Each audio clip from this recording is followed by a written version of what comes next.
आणि याच मालिकेतील तिसरा भाग आपण बघूया, तोही आहे विठुरायाची कथा. तर आपण तत्पूर्वी मी गुरुमाना प्रणाम करतो. मूकं करोति वाचालं पंगुं लंघयते गिरिं यत्कृपातमहं वंदे श्रीगुरू दीनतारिणं.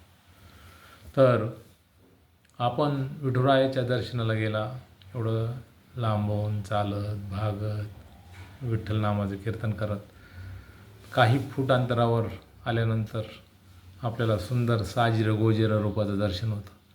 आणि आपण जवळ गेल्यानंतर एक गोष्ट जरूर न्याहाळा, विठुरायाच्या डाव्या चरणकमलावर खड्डा पडलेला आहे. असं सांगतात की एक सुंदर स्त्री, खूप सुंदर नाजूक, कमळाप्रमाणे नाजूक ही स्त्री विठुरायाच्या दर्शनाला गेली आणि तिला वाटलं जर आपलं मस्तक जे आहे, कपाळ जे आहे, जर त्या चरणावर ठेवलं तर दगडाच्या स्पर्शाने कदाचित आपल्या कपाळाला इजा होईल, म्हणून तिनं काय केलं, फक्त बोटं टेकवले. तर तिथं मधलं बोट जे आहे ते त्या विठुरायाच्या चरणामध्ये आत गेलं. तर म्हणून भगवंतांच्या चरणांना कमळाची उपमा दिली जाते. चरणांना नाही, सर्व अवयवांना. मुखकमल, नाभिकमल, हस्तकमल, चरणकमल. तर सगळे भगवंतांचे जे अवयव आहेत ते कमळा समान आहेत. या ठिकाणी विठ्ठलाने एक सुंदर लीला केली.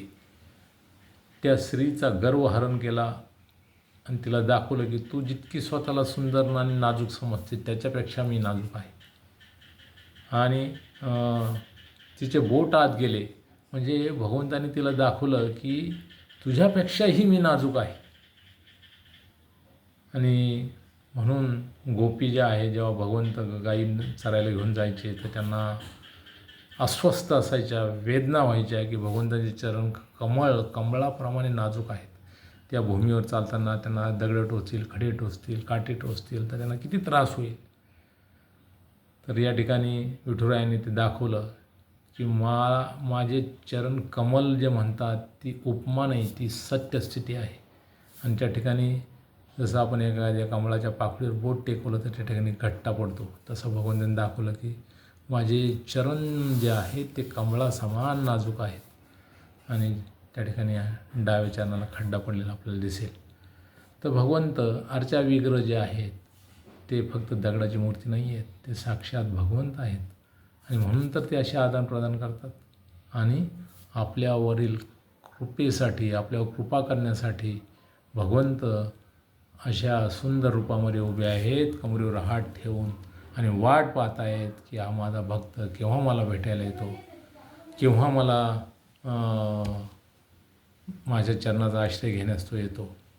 आणि मी त्याला त्यावेळेला सांगेल की हा भवसागर तुला केवढा आहे, कमरे एवढाच आहे. विठ्ठल भगवान की जय.